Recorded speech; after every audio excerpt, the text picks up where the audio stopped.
सभी जीवों में गाय के बाद सांप ही एक ऐसा जीव है जिसका हिंदू धर्म से गहरा नाता है। ये भगवान शिव के प्रिय है और हम भी इन्हें भगवान तुल्य मानकर नागपंचमी पर इनकी पूजा करते हैं। इसके अलावा सांपों से जुड़े कई ऐसे रहस्यमयी मिथक भी है जो कि हमें रोमांचित करते हैं, जैसे कि क्या मणिधारी सांप होते हैं या फिर क्या इच्छाधारी नाग होते हैं। ऐसी ही सांपों से जुड़ी एक और बात है जो सदियों से हमारे कौतूहल का विषय रही है, वो ये कि क्या उड़ने वाले सांप होते हैं और यदि होते हैं तो वो बिना पंखों के उड़ते कैसे हैं। चीन समय से ही ऐसे सांपों को देखे जाने के बारे में कहा जाता रहा है, लेकिन इनका कोई प्रमाण नहीं था। लेकिन जब वैज्ञानिक घने वर्षा वनों में पहुंचे तो उन्होंने पाया कि उड़ने वाले सांप महज कल्पना नहीं है बल्कि इस धरती पर उनका अस्तित्व है। वैज्ञानिकों ने प्रमाण के तौर पर उनकी फोटो खींची और वीडियो भी बनाए। वैज्ञानिकों ने पाया कि ऐसे सांपों का अस्तित्व तो है, पर पूरे विश्व में ये केवल दक्षिण एशिया के वर्षा वनों में ही पाए जाते हैं।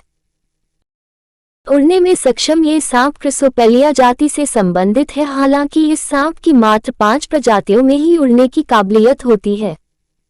ये सांप 3 से 4 फीट लंबे होते हैं और यह वर्षा ऊंचे ऊंचे पेड़ों पर रहते हैं। ये सांप एक पेड़ से दूसरे पेड़ पर जाने के लिए उड़ान भरते हैं। इस तरह से यह अधिकतम 350 फीट की दूरी तक जा पाते हैं।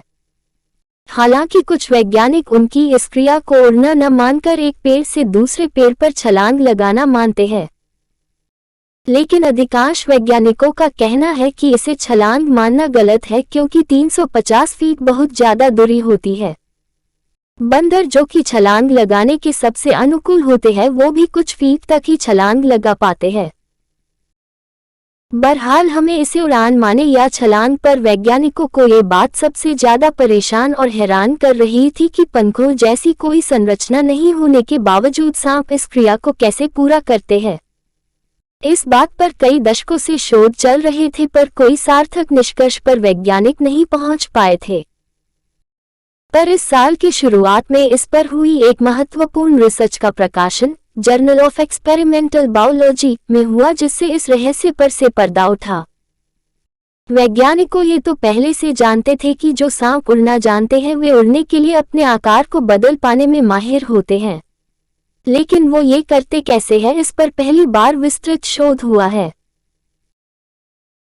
इस शोध के विशेषज्ञ अमेरिका स्थित वर्जीनिया टेक यूनिवर्सिटी के प्रोफेसर जैक सोचा ने इन उड़ने वाले सांपों के बारे में बताया कि ये सांप एक पेड़ से दूसरे पेड़ तक छलांग लगाते समय अपने सिर से पूंछ की तरफ तक अपने शरीर को चपटा कर लेता है।